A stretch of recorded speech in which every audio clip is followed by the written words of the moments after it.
So side effects again similar to the acetylcholine. Okay, it can enter the brain and stimulate and cause what it can cause: tremors, ataxia, and convulsions. So profuse sweating, salivation, all of this will be there, and there will be painful spasm of this near vision. Okay, so this myotics, they will constrict the pupil. But if the person is in the dark atmosphere, okay, inside the cinema hall, you can take it, the pupil should dilate now.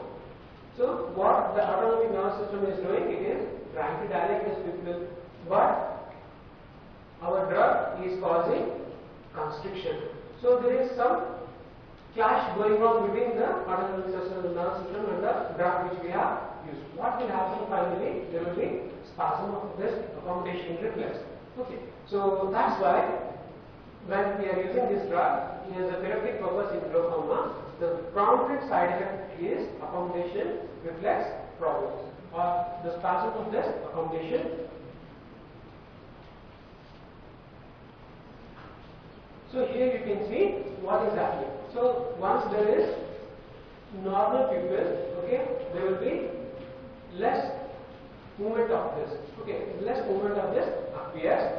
When we have used this myotic agent, what happens? This trabecular measure will get enough space for the movement of this appears.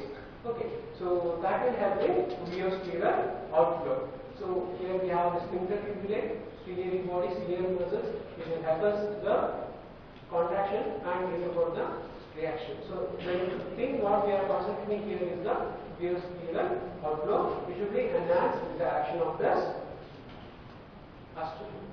pilocarpine. So when we call it as glaucoma, intraocular pressure is more than 70. Keep it as 20, okay, 20 or less, keep it. Then there are some side effects of pilocarpine. Initial fall in BP, then there will be reflex stimulation of the parasympathetic nervous system and can cause the simple activation and release of this epinephrine, adrenaline, and reflex raising the BP. So this is very important diagram. Anyone can explain this?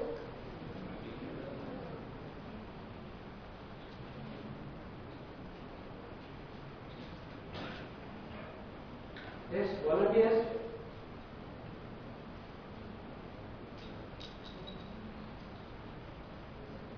No one?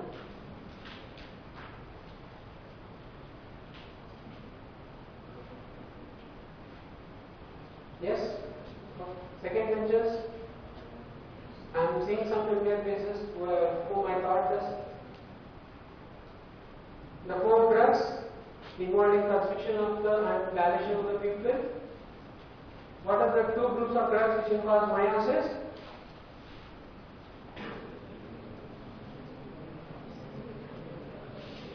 How come we can forget?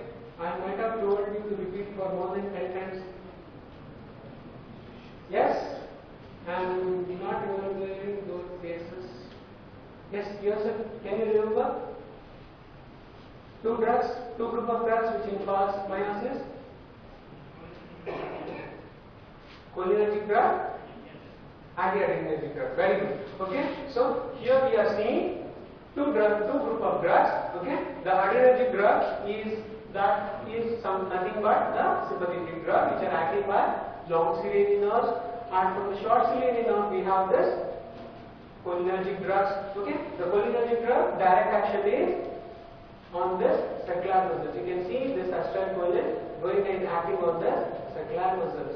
Okay, so the direct action is constriction of this pupil, and the long ciliary nerve, the sympathetic action will be dilation. What he told was anti-adrenergic or the anti-sympathetic drugs that can cause relaxation of this sympathetic fibers, and there will be constriction of the pupil.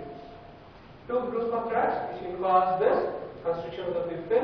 They are, for example, pilocarpine, and the anti-adrenergic drug will be, Is it over? No.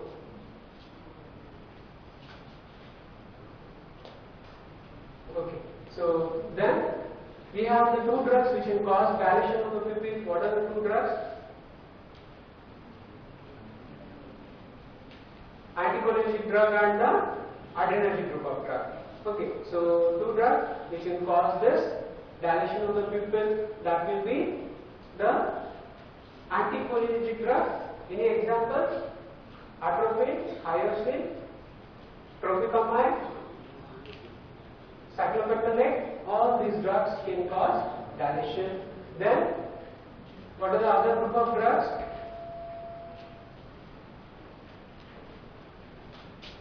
One is anticholinergic, another one will be adrenergic, that is phenylephrine.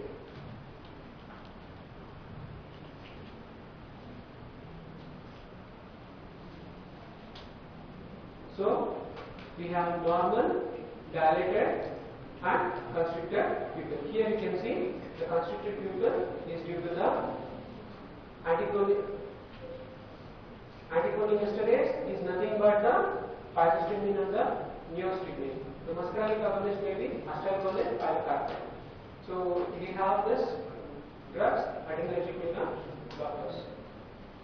So, it's very important diagram. Go home. Try it at least 5 to 10 times. You should never forget. This diagram will fetch you 40 marks in the exam.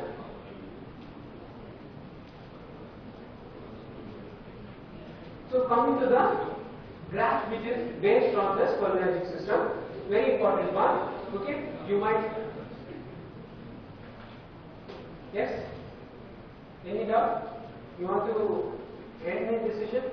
If you don't learn this, it will be difficult for you to understand in your class, where they will be teaching the postgraduates, they will be less knowing, you will be knowing less, something will happen there.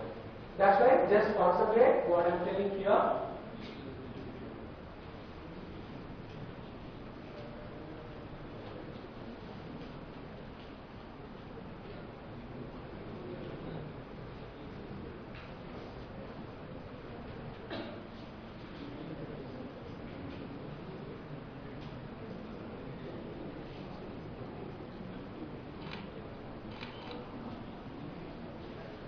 Okay, first we are giving acetylcholine here.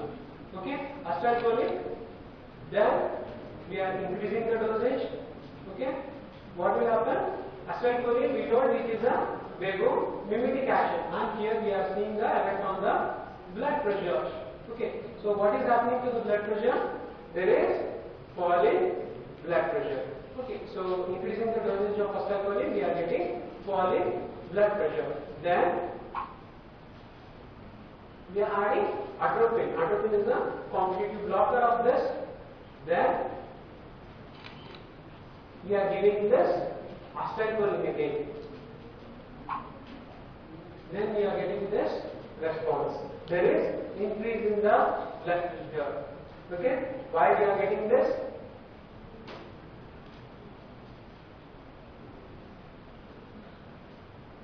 Here, acetylcholine is blocked by the agent, that is atropine. It is an anticholinergic drug. It blocks the muscarinic action of this acetylcholine. Okay, that means the nicotinic action is still there. This nicotinic action, when the dose of acetylcholine is very high, or very high dose of acetylcholine is given, it can cross the CNS and cause central